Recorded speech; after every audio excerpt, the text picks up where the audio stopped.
Welcome, brothers. We all know Khamzat Chimaev for his pure aggression and that fearless fighter attitude inside the cage. Recently, Khamzat was showing his students some of his favorite strategies for takedowns. And this is what he told them.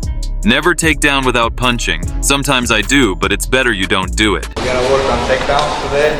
Punch, move. Out punch, never do takedowns. I do sometimes, but better if you don't do that. This makes mistakes, and they have more chance to counter, you know? So better to punch. When you punch, and he has to defend. When you punch, then Classic Khamzat, always aggressive, always looking for damage first. But at the same time, he's dropping wisdom for young fighters. Don't shoot blindly, always set it up with strikes.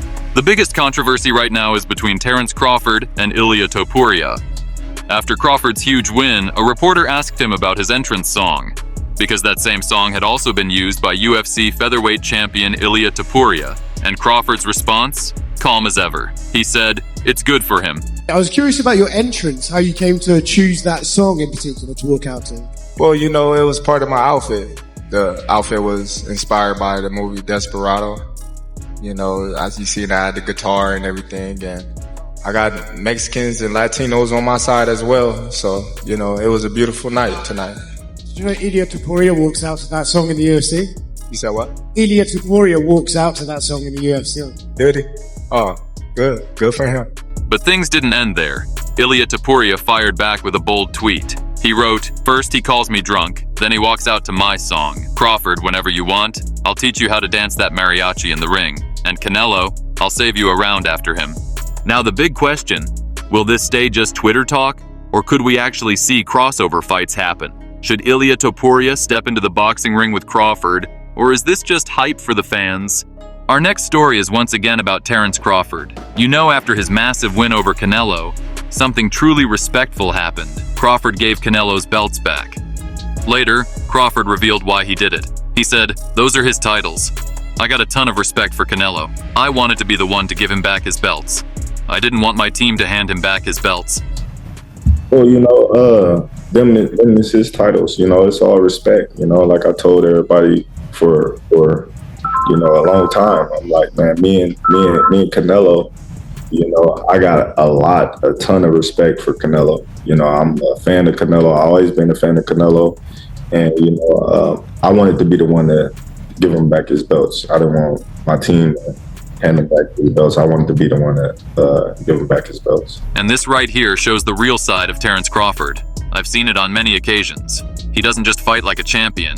He carries himself like one. This was pure sportsmanship. Crawford proved once again that he's not just a great fighter, but also a great man. Our next story is about none other than Nate Diaz. Recently, Nate jumped on Twitter and posted, Crawford is next. And as you can imagine, fans absolutely went crazy. The replies were hilarious. Some fans went straight for the jugular. You couldn't even beat Jake Paul, brother. Another one wrote, I want whatever you're having right now. One savage comment said, dog, your boxing is like grade 7 high school boxing after a keg party. And it didn't stop there. Someone else joked, Nate must be on another level of confidence.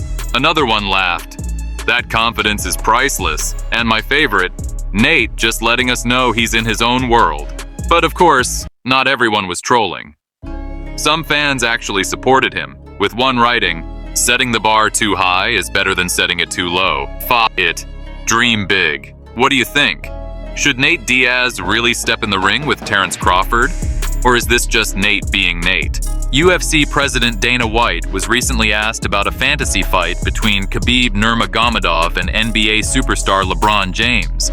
And Dana didn't hold back at all. He said if LeBron ever stepped into the cage with Khabib, it would last only 10 seconds.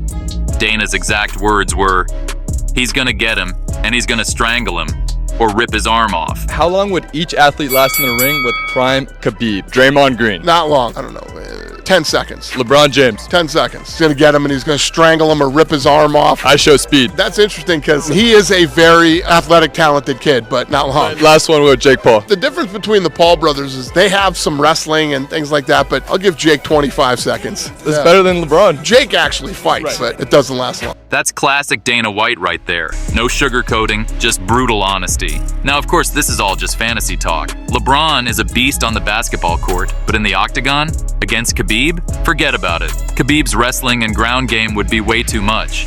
Jean Silva has finally spoken out for the first time since his loss to Diego Lopes. And here's what he had to say. Jean admitted that emotions got the better of him, in his own words. Unfortunately, yesterday the emotion got the better of me. I was seeing well in the second round, but I ended up rushing in with everything. He also addressed the criticism about the Fighting Nerds team, saying, "One thing you guys were right about. The Fighting Nerds lost 3 in a row, so the 3 of us must be making similar mistakes." Silva then confirmed that he, Kaio, and Ruffy will sit down together to figure things out. For sure, me, Kaio, and Ruffy will have a meeting. We'll figure this out and improve. Whether people like it or not, I'm sorry, but we'll be back. Fala raça, olha só isso aqui. Corte aqui no olho. Bom, infelizmente ontem a emoção foi mais alta. Tava indo bem no segundo round ali, acabei indo pra cima com tudo, a vontade de sair na mão. Acabei jogando sozinho, não tava conectado com o meu time. Então essa responsabilidade é toda minha dessa derrota. De uma coisa vocês têm razão. Fomos três Fight Nerds que perdeu em seguida. Então os 3 devem estar cometendo erros parecidos. Então com certeza vamos fazer uma reunião, eu, Caio, o Ruff, e achar isso e melhorar. Quem gosta ou não, sinto muito, mas a gente vai voltar. This is the first real response we've seen from Silva since the knockout. It shows accountability, it shows reflection, and most importantly, it shows he's not quitting. What do you think, brothers? Can Jean Silva and the Fighting Nerds bounce back from these back-to-back losses, or is this team overrated? Brothers, Cyril Gane is looking sharp in his new training footage as he gears up for his next big fight.